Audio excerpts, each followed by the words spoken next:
Well, good morning, everyone, and welcome to our weekly minute. Last week we talked a little bit about the coronavirus, and given the state of everything going on today, I thought we would elaborate on that a little bit. I mentioned last week one of my biggest concerns was the fear that this was creating, and I'm going to reiterate that today, but I'm going to add something else, and that is the economic impact of what this is doing to our country right now. It's a little scary if you think about it, and everybody not going to work and the restaurants being closed and all the things you know that are going on. But what I wanted to do today, I want you to think about something, okay, rhetorically. Imagine this.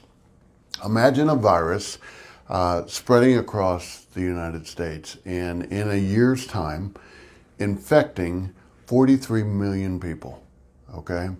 And of those 43 million people, I want you to imagine 61,000 of them died as a result of this virus.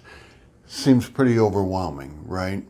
Well, guys, what that is are last year's flu statistics. In other words, in 2018-2019 flu season, those are exactly the numbers that happened in America. And the stock market didn't crash, and there wasn't a run on bread and eggs and milk in the store, and people weren't being sent home. It's just kind of interesting. So let's look at the numbers today, okay? Latest information I can get.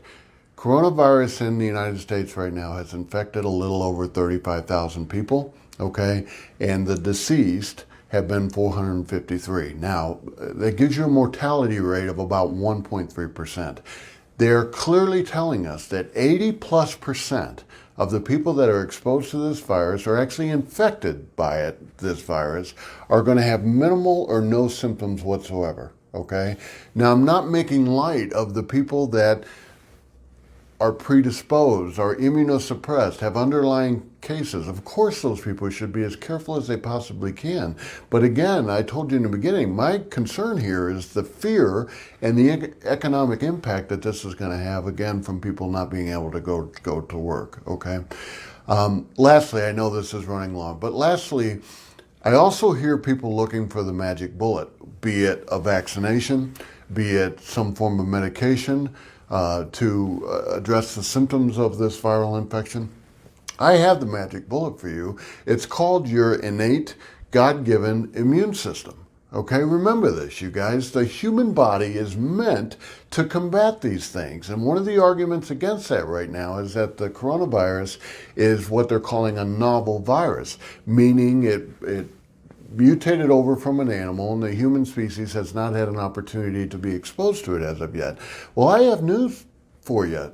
Most viruses in your life at one point were novel. It was the first time your body became exposed to it, and it built its own set of antibodies and handled it.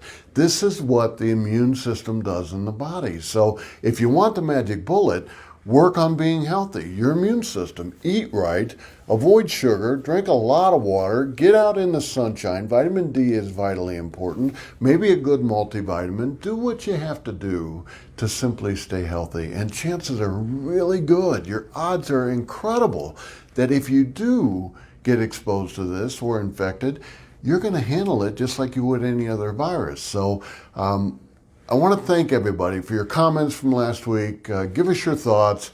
Like us. We're going to keep talking about this thing because I really don't think the numbers support the fear or the potential economic impact. So everybody have a great week. Stay positive, and we'll talk to you next week.